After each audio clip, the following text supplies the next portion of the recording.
Okay, we're going to take a good look at your swimming. Now, of course, we've got all the information you need on a great stroke in the Library of Success. Lots of videos, have a look at them. I'm saying the same things over and over again. So what I'm going to do is just make some key points that we're going to aim for. Then I'll be looking at your stroke and the vision of you and seeing where we're falling short or not. The first thing we're looking for is an early catch. So the hand goes into the water here and we're catching straight away. Catching the water. So you've got to pop that elbow a little bit, activate your back and pull it through, right? Catching the water straight away. Your hand, your fingertips need to point down to the ground as soon as possible. Not arrow through and all the way out there and let them fall down and then turn it. From the top, about 10 centimeters under, grab that water and pull it back. Now, when I was young, we used to do like a snaking thing from in front of your shoulder over to the other hip and back around like a big S. No, now we go straight. In, catch, straight to the hip, all the way down to the thigh and pull it out. So when it comes out, your thumb is scraping right down near your knee and you push that out straight. Don't turn the hand, don't turn the hand, don't slice it. Don't make an easy way out. Don't let go of your catch. So you get your catch here, early, boom, all the way, all the way, all the way, all the way, and then all the way out, boom. Pass the leg there. That's the way to do it. Now that was a bit ungraceful, but don't worry, got the point across. Okay, so you've grabbed the water and you've got to pull it back. Now sometimes we let our elbow lead the way. And now look at that, look at the water, it's escaping up here, it's escaping from the hand. Oh, we're not going anywhere. You're going to waste time, energy, everything. It's crazy, don't do it. So what we're going to do, catch the water, hold the water, and your elbow has to be above your wrist. So if we're swimming along here, we've caught the water. Look where my elbow is to catch the water. It's above the wrist. You've got to keep that position. Elbow above the wrist. Hold it, hold it, hold it, and then push. Don't let the elbow... This is what it looks like when the elbow collapses. Boom. Look at the water. Escaping out. Escaping out. No. Hold it and pull all the way. Same here. God, I've got to get taller. Hang on. Let's put it down here. When it goes past and coming out, look at that. If you release your elbow, oh, water's escaping it, but I can get the hand out easier. Or I turn the hand. Oh, water's escaping, but I get the hand out. No, here, push, boom. Like you're throwing a stone straight at your foot. Boom, push that water. You've got to feel it go past your toes. Try and breathe both sides. It keeps you balanced in the water. You breathe when the opposite hand goes into the water. So when the wrist breaks, it gets to the wrist, you're catching the water there. That's when you take your breath, boom, and pull it through. Use your core strength and your glutes. So have your belly button in, your glutes activated, so you're not over-rotating all the time. You want to stay nice and level. You only need one eye out of the water to breathe, so not too much. A lot of people are turning around looking up at the sky. It's too much. Shoulders go down, hips go down, then your legs kicking out to keep you balanced, and you look like an octopus. No good. Keep kicking throughout. It gives you balance. When you kick, you don't break the water, so you're not like boom, boom, boom out the top of the water. It's furious, and the water's going everywhere, but you're not. You're not going anywhere. All you want is your feet just to the top of the water, making it boil from the glutes and the hips rather than from the knees, right? Ankles are relaxed and toes are pointing towards each other. So now we'll take a look at your stroke.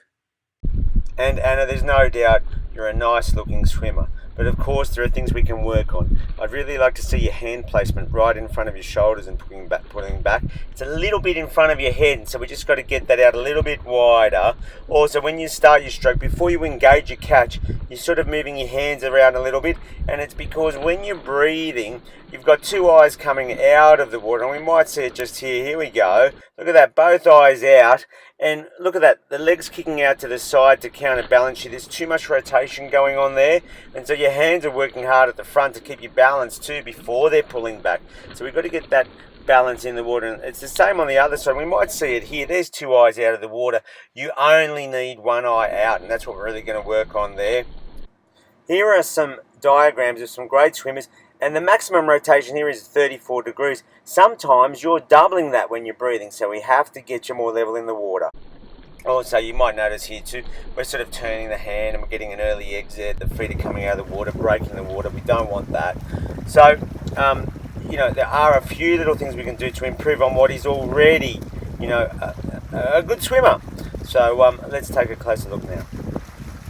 We've already mentioned about your hands coming right in front of your face. You see, they both come around in front of your head there.